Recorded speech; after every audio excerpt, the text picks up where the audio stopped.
Waalaikumsalam warahmatullahi wabarakatuh. Alhamdulillahirrahmanirrahim.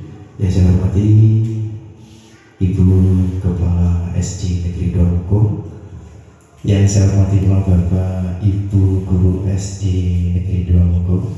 Yang pertama mari kita mengucapkan puji syukur kehadirat Allah Subhanahu wa Ta'ala karena pada kesempatan pagi hari yang berbahagia ini kita masih diberikan kesehatan baik jasmani maupun rohani, sehingga kita bisa bersama bertemu di gedung ini, dan tentunya dengan keadaan sehat tanpa ada suatu halangan apapun. Yang kedua kalinya, salawat dan salam tak lupa kita aturkan kepada junjungan kita Nabi Agung Nabi Muhammad SAW, yang pastinya kita nantikan syafaatnya yang kiamat nanti.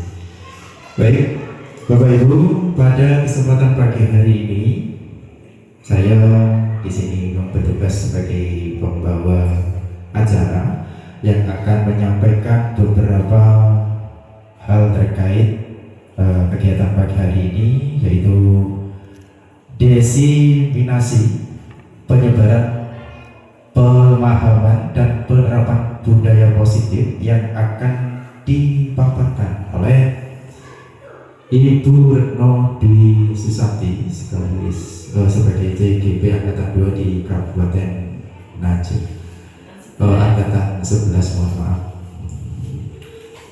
Langsung saja acara pertama, mari kita buka hari ini dengan bacaan basmalah bersama-sama. Mohon bismillahirrahmanirrahim. Acara berikutnya langsung saja kepada beliau Ibu Retno Dwi Susanti untuk memaparkan penyebaran pemahaman dan penerapan budaya positif. Langsung kepada beliau, disilakan.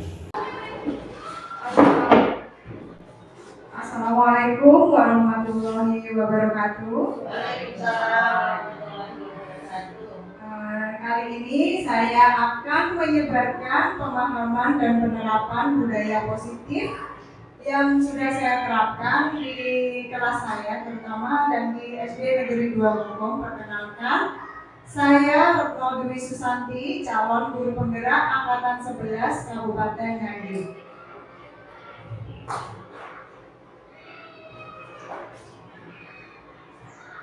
Pengantar kali ini yaitu konsep pendidikan menurut Ki Hajar Dewantara.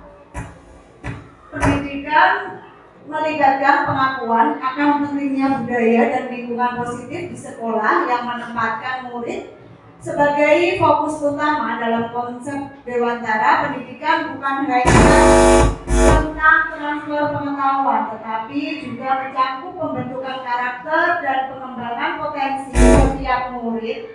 Oleh karena itu, menciptakan budaya dan lingkungan yang mendukung, inklusif, dan memberdayakan di sekolah menjadi kunci untuk mewujudkan visi pendidikan yang diinginkan. Nah, di sini konsep inti dari budaya positif yaitu tentang perubahan paradigma belajar. Yang selanjutnya ada nilai-nilai kebajikan, motivasi perilaku manusia, keyakinan kelas, disiplin positif, kebutuhan dasar manusia, posisi kontrol guru, dan yang terakhir ada segitiga restitusi. Selanjutnya, pembelajaran dengan paradigma baru, yaitu pembelajaran dengan paradigma baru merupakan pembelajaran yang dirancang berdasarkan prinsip-prinsip pembelajaran berdiferensiasi, sehingga para peserta didik belajar sesuai teori psikologi modern untuk mewujudkan profil pelajar Pancasila. Nah, di situ saya menggambarkan dan akan mengulas kembali apa saja yang ada dalam profil pelajar Pancasila, yaitu ada beriman dan bertakwa terhadap Tuhan Yang Maha Esa, berkebinekaan global, bergotong royong, bernalar kritis, kreatif, dan mandiri. Itu isi dari profil pelajar Pancasila. Nah, sekarang selanjutnya akan membahas tentang miskonsepsi tentang teori kontrol. Yaitu yang pertama, ilusi guru mengontrol murid. Selanjutnya yang kedua ada ilusi bahwa kritik dan membuat rasa bersalah mampu menguatkan karakter. Yang ketiga, ilusi bahwa semua penguatan positif, efektif, dan bermanfaat. Yang terakhir, ilusi bahwa orang dewasa berhak memaksa. Selanjutnya, mengubah paradigma stimulus respon ke pendekatan teori kontrol. Yang awalnya stimulus respon misalnya realitas atau kebutuhan kita sama, teori kontrolnya yaitu realitas kebutuhan kita itu berbeda. Yang kedua misalnya semua orang melihat hal yang sama. Di teori kontrol itu tidak semua orang itu bisa melihat hal yang sama, tetapi setiap orang memiliki gambaran yang berbeda. Contoh yang ketiga, kita mencoba mengubah orang agar berpandangan sama dengan kita. Teori kontrolnya yaitu kita berusaha memahami pandangan orang lain tentang dunia. Yang ketiga, perilaku buruk dilihat sebagai suatu kesalahan. Teori kontrolnya, semua perilaku memiliki tujuan. Orang lain bisa mengontrol saya. Di teori kontrol yang sebenarnya hanya Anda yang bisa mengontrol diri Anda. Jadi ketika stimulus respon itu berkata kalau orang lain itu bisa mengontrol saya, tetapi sebenarnya teori kontrol hanya Anda. Jadi yang bisa mengomentari diri Anda sendiri. Selanjutnya, saya bisa mengontrol orang lain. Contohnya, ya teori kontrolnya yaitu Anda tidak bisa mengontrol orang lain. Lalu selanjutnya tentang disiplin positif. Disiplin positif berasal dari kata disipliner yang artinya belajar. Disiplin mengacu pada disiplin diri yang memiliki tanggung jawab terhadap apa yang dilakukannya berdasarkan nilai-nilai yang diyakininya. Selanjutnya, disiplin positif merupakan salah satu cara penerapan disiplin yang bertujuan untuk menumbuhkan kesadaran serta memberdayakan peserta didik tanpa imbalan, penghargaan atau reward, ancaman atau hukuman. Lalu sebagai pendidik, tujuan kita adalah menciptakan peserta didik yang memiliki disiplin diri sehingga mereka berperilaku mengacu kepada nilai-nilai kebajikan universal dan memiliki motivasi intrinsik dalam perubahan perilaku ke arah yang lebih baik. Itu tadi tentang disiplin positif. Selanjutnya kita akan belajar tentang nilai-nilai kebajikan. Nilai yang disepakati bersama lepas dari suku bangsa, agama, bahasa maupun latar belakangnya. Di sini saya membuat contoh nilai kebajikan institusi atau organisasi yang berlandaskan profil pelajar Pancasila, yaitu berisi tentang beriman dan bertakwa kepada Tuhan Yang Maha Esa, berakhlak mulia, berkebinekaan global, bergotong royong, mandiri, kreatif, dan bernalar kritis. Kita biasanya sebagai pendidik selalu menerapkan profil pelajar Pancasila di dalam kegiatan kita sehari-hari.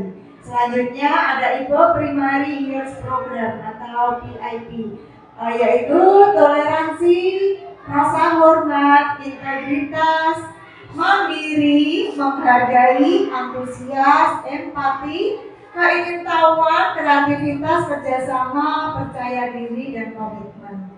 Selanjutnya ada keterampilan hidup atau biasa kita sebut dengan life skill. Dengan menerapkan strategi self-care yang efektif, kita dapat memperbaiki kualitas hidup dan mencapai keseimbangan yang lebih baik. Nah, ini ada kebutuhan dasar manusia. Kebutuhan dasar manusia. Apa itu kebutuhan dasar manusia? Kebutuhan dasar manusia adalah segala sesuatu yang kita lakukan untuk mendapatkan apa yang kita inginkan. Jadi seluruh tindakan yang kita lakukan adalah dalam rangka agar kebutuhan dasar kita terpenuhi dengan baik. Nah, ini 5 dasar kebutuhan. Jadi yang pertama ada bertahan hidup. Jadi kita itu perlu bertahan hidup dengan cara bagaimana? Yaitu kita membutuhkan makanan. Setiap hari kita perlu makan. Kita juga perlu pakaian, tempat tinggal, keamanan dan kesehatan. Selanjutnya yaitu kasih sayang dan rasa diterima. Rasa diterima, dipedulikan, berbagi, bekerja sama, menjadi bagian dari kelompok. Selanjutnya ada penguasaan, di mana di dalam penguasaan ini harga diri, keinginan untuk dianggap, memimpin, berprestasi, diakui dan didengar. Selanjutnya ada kebebasan. Kebebasan mandiri, memiliki pilihan, mencoba hal-hal baru, lalu mampu mengendalikan arah dirinya. Yang terakhir ada kesenangan.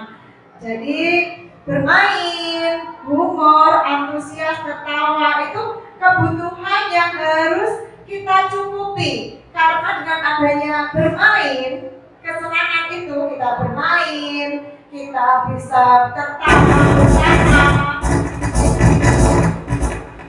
kita tertawa bersama, itulah yang membuat kita menjadi hidup menjadi senang, membuat hidup menjadi nyaman.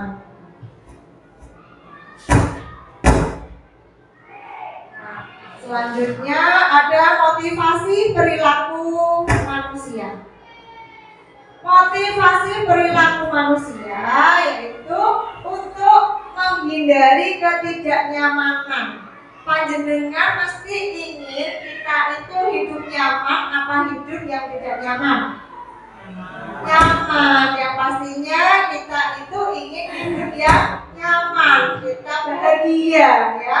Jadi motivasi intrinsik itu termasuk untuk mendapatkan imbalan. Nah, dari situ selanjutnya ada motivasi untuk menjadi orang yang mereka inginkan dan menghargai diri sendiri dengan nilai-nilai yang mereka percaya. Jadi kita percaya dengan nilai-nilai apa yang sudah ada dalam diri kita. Selanjutnya ada hukuman, konsekuensi, dan ada restitusi. Tidak, yang pertama untuk hukuman tidak terencana atau tiba-tiba. Jadi tidak semata-mata kita misalnya hukuman, berarti kalau ada hukuman yang seperti itu, apa mungkin hukuman itu terencana datangnya? Tidak ya, pasti tiba-tiba. Selanjutnya yang kedua, murid tidak tahu apa yang akan terjadi atau tidak dilibatkan. Yang selanjutnya bersifat satu arah. Yang terakhir ada berupa fisik, fisikis atau hukuman. Nah, yang kedua ada konsekuensi. Konsekuensi yang pertama terencana atau disepakati sesuai dengan peraturan. Yang kedua, murid tetap dibuat tidak nyaman. Sikap guru memonitor murid. Yang terakhir ada restitusi, di mana di dalam restitusi itu ada proses menciptakan kondisi bagi murid untuk memperbaiki kesalahan. Lalu yang kedua ada proses yang kolaboratif mengajarkan murid untuk mencari solusinya sendiri. Jadi kita sebagai pendidik itu tidak menuntut siswa. Jadi kita itu hanya menuntun. Kita tidak harus kamu harus begini le, sama kudu ngene, tidak seperti itu. Tetapi kita sebagai pendidik itu hanya menuntun. Jikalau ada siswa kita yang sedang ada masalah, maka kita mencari solusinya dengan tidak mengejutkan siswa, tetapi kita mencari siswa itu bisa mencari solusinya sendiri dan kita bisa mengarahkan siswa tersebut. Selanjutnya 5 posisi kontrol guru. 5 posisi kontrol guru itu meliputi penghukum yang pertama, yang kedua pembuat merasa bersalah, yang ketiga ada teman, yang keempat ada pemantau, dan yang terakhir ada manajer. Di mana contoh penerapan 5 posisi kontrol tersebut. Di sini saya membuat kasus, misalkan siswa tidak memakai atribut lengkap saat upacara bendera. Bagaimana kalau saya menjadi penghukum? Kalau saya menjadi penghukum, maka saya bilang seperti ini kepada peserta didik atau siswa saya, hormat pada bendera selama 1 jam. Jadi saya menghukum murid saya, kamu harus hormat pada bendera selama 1 jam. Itu tadi contoh kalau kita menjadi penghukum. Yang kedua, pembuat merasa bersalah. Di saat itu saya berkata, berapa kali bapak atau ibu memberitahumu kamu selalu mengecewakan bapak atau ibu. Jadi kita itu membuat si siswa merasa dia itu merasa bersalah. Jadi kita itu seharusnya kita memberikan pertanyaan yang baik untuk siswa. Selanjutnya ada teman. Nah, di sini di teman kita bisa berkata, ayo dong ikuti aturan sekolah, tolong bantu ibu atau bapak ya sekali ini. Nah, bisa juga ya sudah, tidak apa-apa, lain kali jangan sampai berbuat seperti ini lagi ya. Nah, sekarang kalau posisi kita sebagai pemantau, kita bisa berkata, kamu sudah melanggar peraturan sekolah, kamu tahu konsekuensinya. Setelah upacara, kamu beli atributnya ke koperasi dan jangan diulang lagi. Nah, di sini ada posisi manajer. Posisi manajer ini menurut saya posisi yang paling bagus ya. Di sini ada contohnya. Apakah kamu tahu kesalahanmu? Kira-kira bagaimana kamu memperbaiki kesalahanmu? Jadi kita itu sebagai pendidik kita harus lebih luas, bisa menghadapi siswa dengan cara yang baik supaya siswa tersebut itu tidak takut. Nah, jadi kita memberi pendekatan, memberi pertanyaan yang baik, yang tidak menakut-nakuti siswa. Nah, di sini ada posisi kontrol. Apakah aku? Nah, di sini kira-kira saya itu terkadang berpikir seperti ini. Apakah aku yang sudah bisa mengontrol semua emosi-emosi yang ada di dalam diri saya. Terkadang jika kita sudah marah, maka kita akan terbawa emosi. Kendali kontrol yang ada pada kita biasanya itu naik. Jadi di sini saya memberikan contoh. Saya kecewa sekali denganmu. Yang kedua, kamu tidak pernah mendapat nilai jika tidak mengerjakan tugas. Biasanya panjenengan seperti itu apa tidak sama murid panjenengan? Ya, kadang kita lepas kendali, kita lepas kontrol.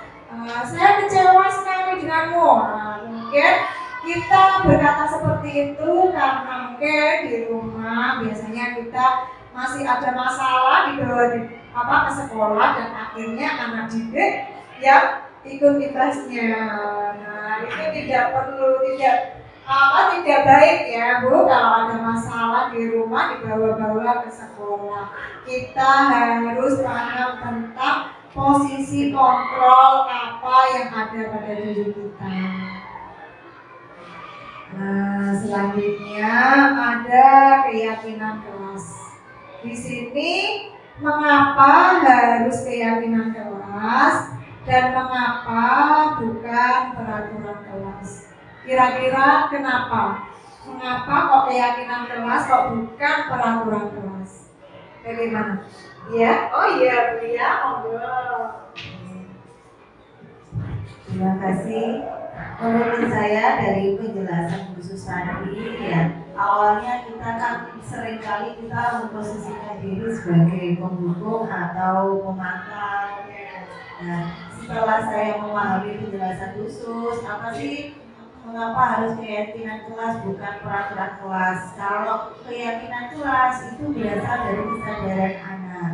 Jadi anak akan melakukan semuanya dengan sadar, dengan penuh tanggung jawab tanpa paksaan. Kalau peraturan kelas itu diadakan peraturan, tapi mereka melaksanakannya dengan cara terpaksa. Jadi istilahnya tidak tertanam dalam diri siswa.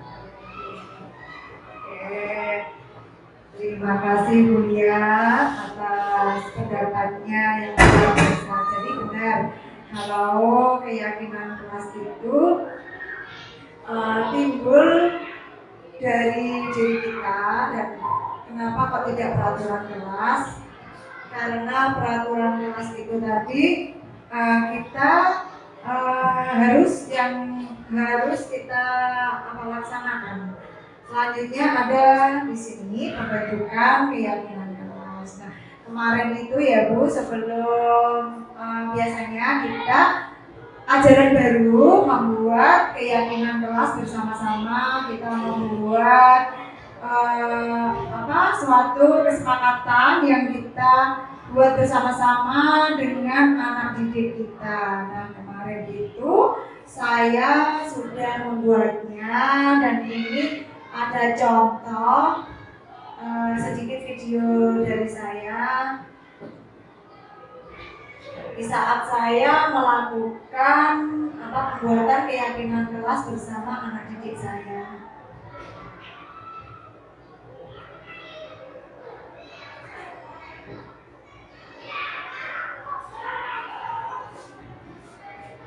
Ini ada contoh.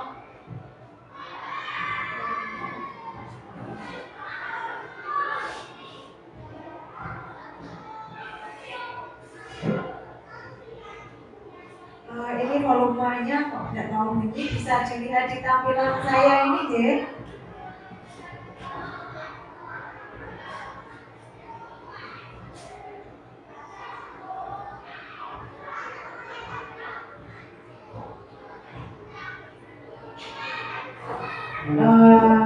Itu contoh waktu saya membuat keyakinan kelas di kelas saya, yaitu anak-anak saya beri kertas post-it, dia menulis isi keyakinan kelas apa yang kita sepakati bersama-sama, dan di situ setelah anak-anak menuliskan keyakinan kelas yang mereka buat, mereka akan menempelkannya di depan kelas. Dan setelah dia menempelkan di depan kelas, itu nanti anak-anak karena mungkin kata-katanya anak-anak itu terlalu panjang, jadi kalau kita buat keyakinan kelas, mungkin kita bisa menggunakan kata-kata tersebut yang mudah dia ingat. Misalkan itu tadi banyak anak didik saya yang seperti membuang sampah di tempat sampah, lalu menyapu kelas atau menjalankan piket sepulang sekolah. Di situ kan ada menjalankan piket sepulang sekolah, membuang sampah pada tempat sampah. Kita bisa menarik kata yang tepat, kata-kata yang positif. Kita meyakini kesepakatan itu dengan cara menjaga kebersihan. Jadi menjaga kebersihan itu meliputi bisa membuang sampah di tempat sampah, lalu piket setiap pulang sekolah. Jadi kita itu harus menjaga kebersihan. Lalu selanjutnya kita berkata sopan. Kita itu boleh apa tidak berkata kasar dengan teman, dengan bapak ibu guru? Ya tidak, ya benar. Berarti kita harus menghormati teman, menghormati bapak ibu guru. Jadi selanjutnya, lalu selanjutnya datang tepat waktu, atau tidak hanya datang tepat waktu saja, tetapi kita juga harus pulang tepat waktu. Jadi tidak hanya pas datang saja kita tepat waktu, tetapi kita juga harus pulang tepat waktu. Di situ saya memberi kesepakatan yaitu tentang tepat waktu. Nah, selanjutnya ada bertanggung jawab, di mana ketika ada tugas dari bapak atau ibu guru, maka anak-anak harus mengerjakannya. Jadi di situ kita harus bertanggung jawab untuk melaksanakan tugas kita sebagai murid. Dan di situ tidak hanya pada mengerjakan tugas saja, tetapi juga pada waktu kita disuruh misalnya oleh bapak ibu guru, besok anak-anak kalian membawa buku gambar beserta perlengkapannya untuk kegiatan kita besok. Nah, anak itu ternyata tidak membawa apa yang sudah saya infokan. Itu termasuk masuk ke dalam nilai tanggung jawab. Nilai tanggung jawab itu bahwa kita harus mematuhi apa yang sudah diberikan oleh bapak ibu guru.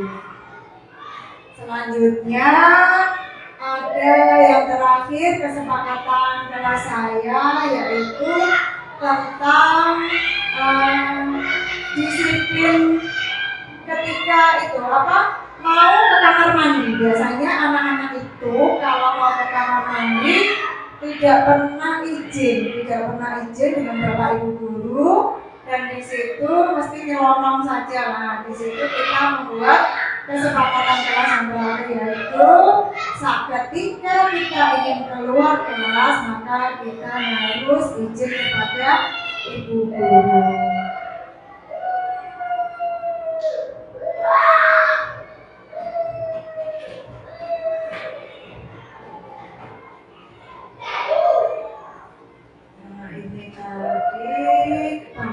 Keyakinan kelas. Jadi keyakinan kelas itu sifatnya abstrak, berupa pernyataan universal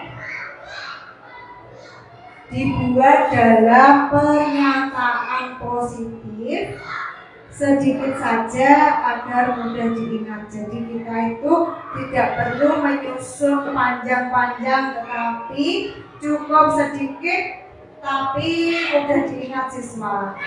Lalu sesuai dengan kondisi kelas dan sekolah sehingga anak-anak mudah menerapkannya. Jadi jangan kita buat sendiri kesepakatan kelas tersebut, tetapi kita harus dirembukkan bersama dengan siswa-siswi kita. Kita buat kesepakatan atau keyakinan bersama. Lalu semua warga sekolah atau warga kelas kita libatkan untuk membuat keyakinan kelas. Dan ada yang terakhir itu segitiga restitusi, yang sangat menarik sekali ini Bu. Ada bapaknya juga. Ada yang itu segitiga restitusi, yaitu di mana suatu proses dialog yang dijalankan guru agar dapat menghasilkan murid yang mandiri dan bertanggung jawab.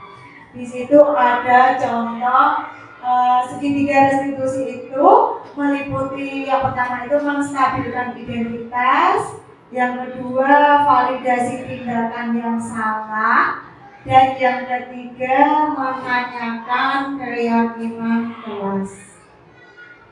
Nah, ini yang pertama menstabilkan identitas. menstabilkan identitas berdasarkan prinsip membuat kesalahan adalah bagian dari proses pembelajaran.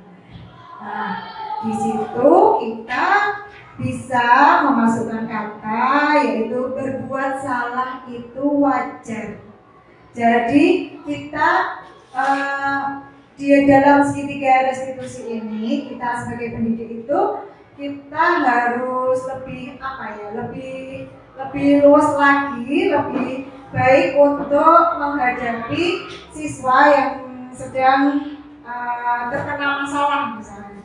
Di situ kita bisa menanyakan kepada siswa itu di dalam menstabilkan identitas ini, yaitu berbuat salah itu wajar. Tidak ada manusia yang sempurna. Bapak atau ibu juga pernah melakukan itu.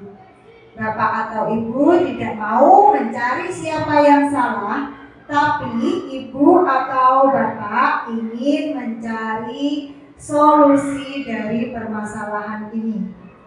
Dan terakhir, kamu berhak merasa begitu. Nanti kemarin itu ada anak didik saya yang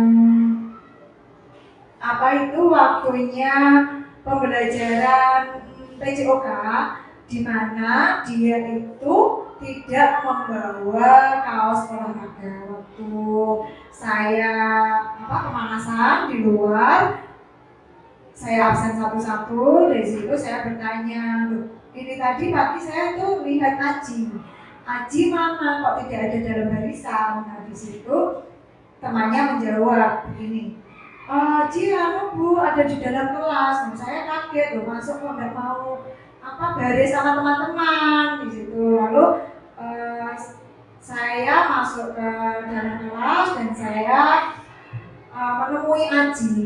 Nah, Aji di situ saya tanya, kamu kenapa tidak mengikuti olahraga di luar bersama teman-teman kalian? Lalu apakah kamu ada masalah seperti itu? Lalu Ajinya menjawab, iya Bu, ini tadi saya lupa tidak memakai seragam olahraga.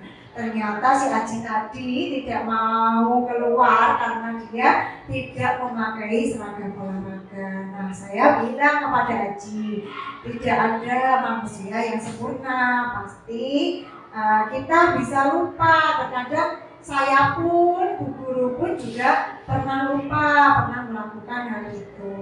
Kamu sebaiknya bisa bergabung dengan teman-teman kamu, dan jika kamu bisa memperbaiki masalah ini dengan cara apa, kita bisa menanyakan kepada peserta didik itu. Setelah kita tahu kenapa alasannya tadi dia tidak mengikuti olahraga karena dia malu dengan teman-temannya, tidak membawa kaos olahraga. Lalu kira-kira saya bertanya kepada Aji tadi, kamu kenapa? Kira-kira apa yang bisa kamu ingat? Bisa kamu tidak mengulanginya lagi itu dengan cara yang bagaimana? Lalu dia menjawab, saya akan bilang kepada ibu saya, Bu, untuk mengingatkan saya bahwa besok saya itu ingin memakai baju olahraga, dan sebelumnya itu saya juga harus menyiapkan baju olahraga tersebut agar tidak ketinggalan lagi. Jadi kita itu sebagai pendidik kita harus bisa menstabilkan identitas. Tidak perlu marah-marah seperti kontrol yang 5 dasar kontrol yang sudah kita pelajari tadi. Jadi kita marah-marah, sampean iki piye to? Kok gak bawa seragam olahraga? Nah, kita marah-marah terhadap murid itu, ternyata kita salah. Setelah kita mengenal segitiga restitusi ini, mudah-mudahan kita sebagai pendidik bisa mencari solusi bersama-sama dengan siswa kita tanpa kita harus emosi, tanpa kita harus lepas kendali atau lepas kontrol.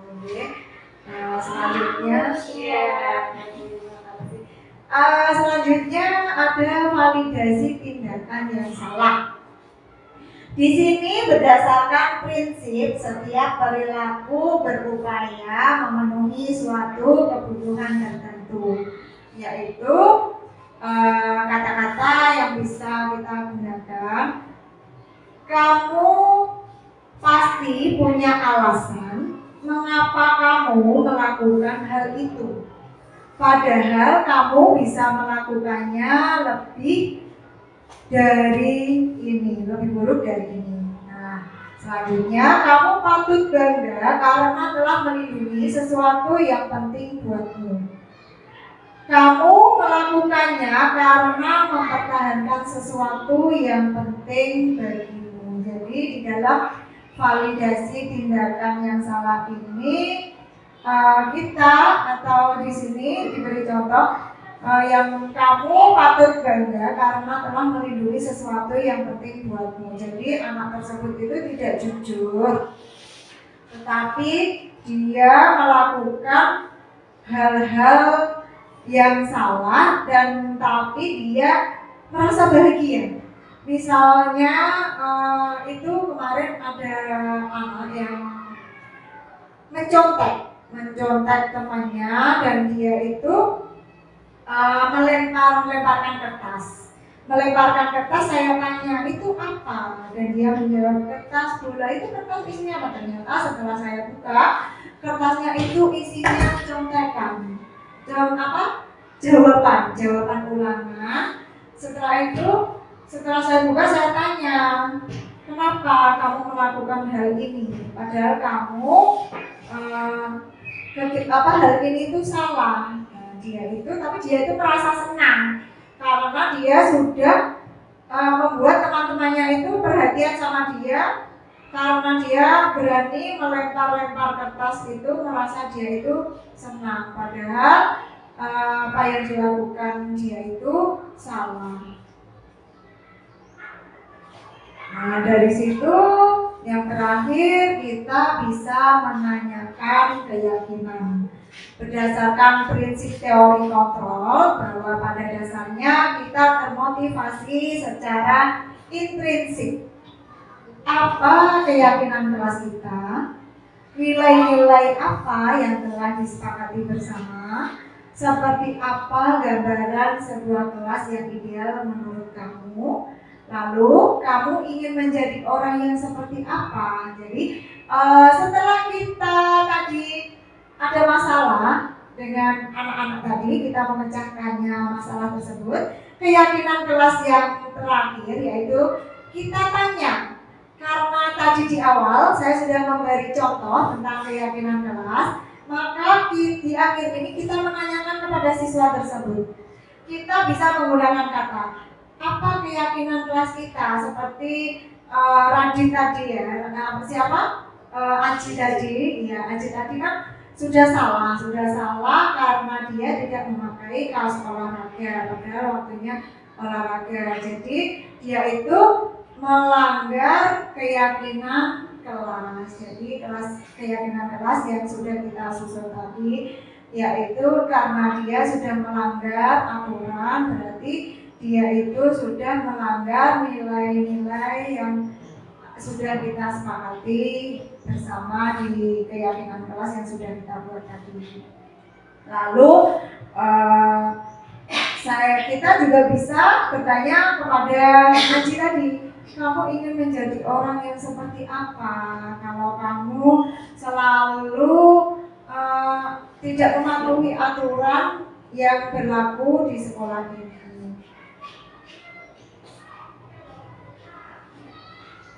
Nah, di sini tadi Bapak Ibu guru, saya berharap dengan adanya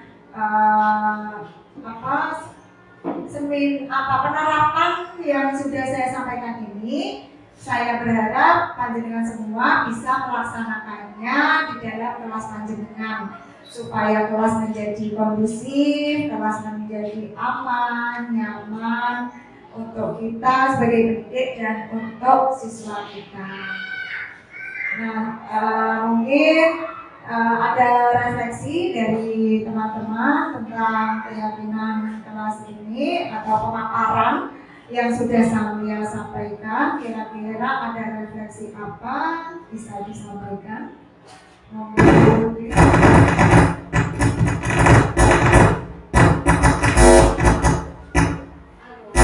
Bisa ke depan aja Bu Putri, karena sepertinya kalau mic-nya dibawa ke situ ini iya agak rusak. Terima kasih. Ya, udah bisa jauh-jauh. Pertama, saya ucapkan terima kasih kepada Bu Sus sudah memaparkan dan mensosialisasikan tentang budaya positif, refleksi kegiatan ini. Semoga nanti untuk kedepannya bisa menerapkan keyakinan kelas dan segitiga restitusi untuk kegiatan pembelajaran. Jujur khusus di kelas saya memang belum menerapkan yang namanya segitiga restitusi, di mana guru masih istilahnya menjudge ya. Jadi anak, kamu nggak kerjakan, kamu kok nggak pakai baju sesuai dengan jadwal, misalnya ketika olahraga.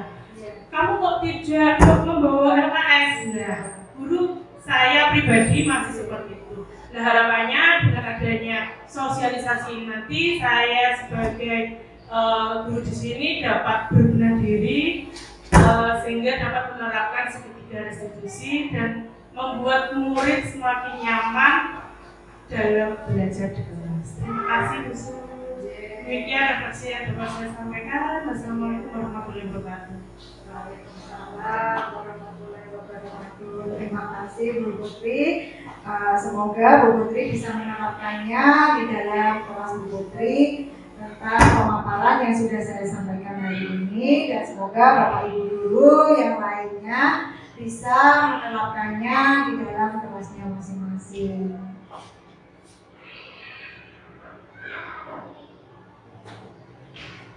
Kira-kira ada tambahan lagi?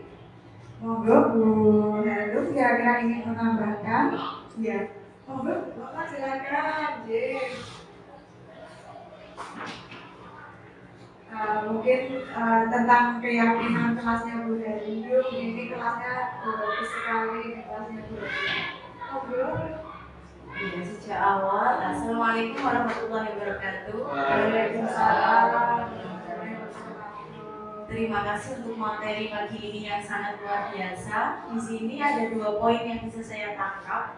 Yang pertama adalah dari materi pagi ini ya. Yang pertama adalah bahwa kita harus bisa memahami orang lain. Dalam arti di sini adalah anak-anak didik kita. Yang pertama itu, yang kedua kita harus bisa memahami kondisi mereka. Kenapa mereka sampai bisa berbuat salah?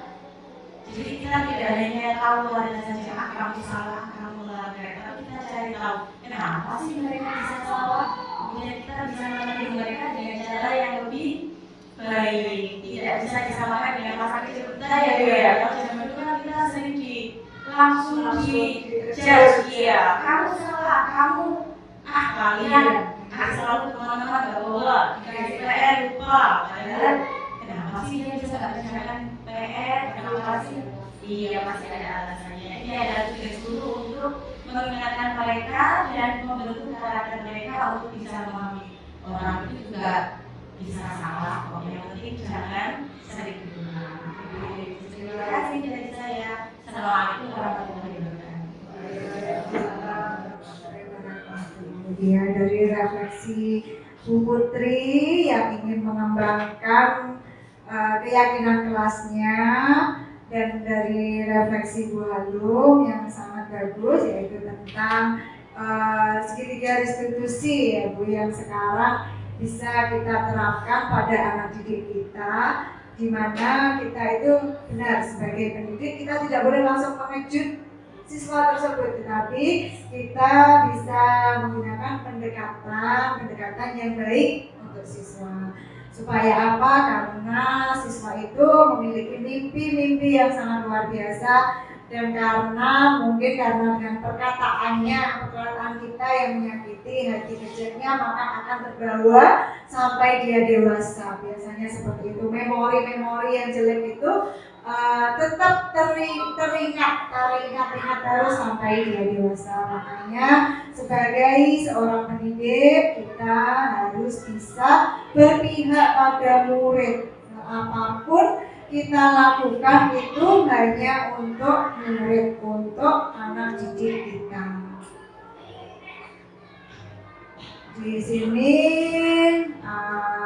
sebagai kata-kata penutup, dalam penerapan program disiplin positif, hendaknya guru memiliki standar kepribadian profesional dan sosial yang baik, di mana guru mampu merefleksikan dirinya dalam posisi kontrol saat ini, bagaimana perjalanan dirinya sebagai among atau manajer yang menuntun murid-muridnya menjadi insan yang mandiri, merdeka, dan bertanggung jawab sesuai dengan standar nasional pendidikan kita.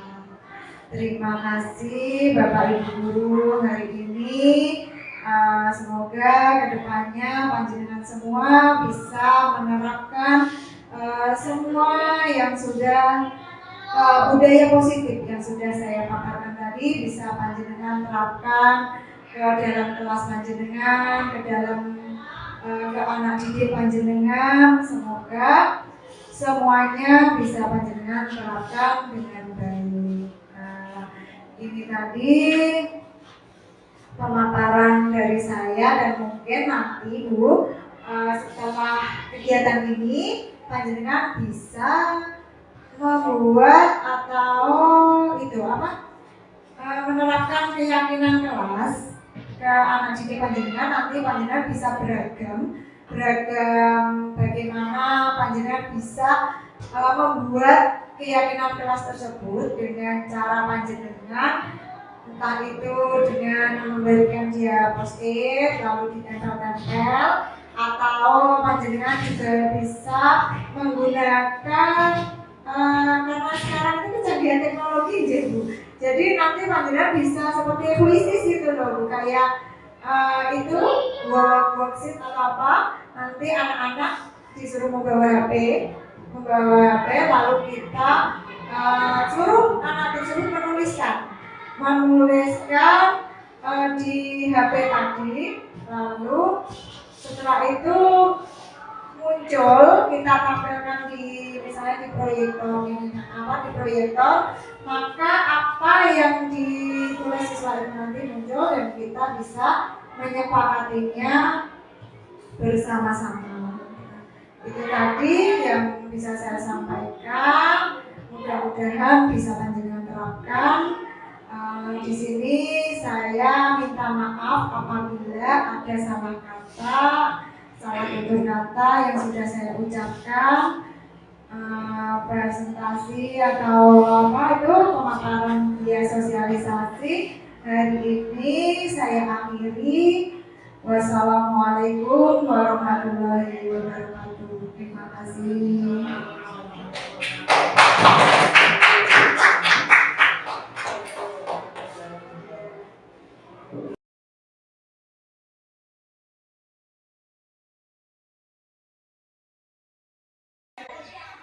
Assalamualaikum warahmatullahi wabarakatuh. Saya Putri Gemalardi dari SDN Negeri 2 Mungkung. Saya akan memberikan testimoni terhadap kegiatan yang sudah disosialisasikan oleh Bu Sus terkait penyebaran positif, yaitu tentang segitiga restitusi. Nah, setelah kegiatan kemarin, saya sudah mencoba untuk menerapkan bagaimana mengatasi permasalahan anak dengan menggunakan segitiga restitusi. Saya rasa memang dengan adanya segitiga restitusi, saya dapat menggali berbagai permasalahan yang ada di dalam diri siswa dan memunculkan bagaimana cara mengatasi permasalahan tersebut. Dan luar biasa sekali ternyata dengan adanya segitiga restitusi ini menumbuhkan kesadaran dalam diri siswa terkait pemecahan solusi yang mereka hadapi sendiri. Terima kasih Bu Sus untuk sosialisasi yang sudah dilaksanakan kemarin sehingga sangat berdampak dalam kegiatan pembelajaran saya dan tentunya untuk memecahkan segala masalah yang ada di kelas, terutama masalah kesiswaan dan kedisiplinan anak. Terima kasih, sangat membantu sekali. Akhir kata, wassalamualaikum warahmatullahi wabarakatuh. Warahmatullahi wabarakatuh. Saya Retno Herawati, pengajar kelas 6. Saya temannya Bu Sus yang kemarin sudah mensosialisasikan tentang keyakinan kelas. Apa yang diutarakan oleh Bu Sus kemarin sudah mulai saya praktekkan di kelas saya. Saya membuat keyakinan kelas dengan murid-murid saya. Ternyata hal itu sangat memudahkan saya dalam menangkap kemauan dari anak-anak didik saya. Saya mengerti apa yang mereka inginkan, apa yang mereka perlukan, sehingga hasilnya sangat memuaskan. Terima kasih Bu Sus atas sosialisasi kemarin, sangat membantu saya dalam menerapkan pengajaran saya kepada anak-anak. Terima kasih. Wassalamualaikum warahmatullahi wabarakatuh.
Assalamualaikum warahmatullahi wabarakatuh. Nama saya Indra Nusyama. Bagaimana perasaanmu menyusun keyakinan kelas? Apakah itu sangat penting? Penting sekali Iya, kenapa itu sangat penting? karena menumbuhkan kata tanggung jawab. Iya, terima kasih. Assalamualaikum warahmatullahi wabarakatuh. Nama saya Salma. Iya, Mbak Salma, bagaimana perasaan kamu setelah menyusun keyakinan kelas tadi? Sangat senang. Sangat senang. Apakah itu sangat penting keyakinan kelas buat kamu? Sangat penting Iya, kenapa sangat penting? Apa alasannya? karena bisa menjaga kebersihan di kelas. Iya, terima kasih. Nama saya Andini. Bagaimana perasaan kamu setelah menyusun keyakinan kelas? Senang sekali. Iya, apakah keyakinan kelas sangat penting buat kamu? Sangat penting banget. Iya, apa alasannya? Bisa menumbuhkan Tiga. menumbuhkan rasa disiplin. Iya.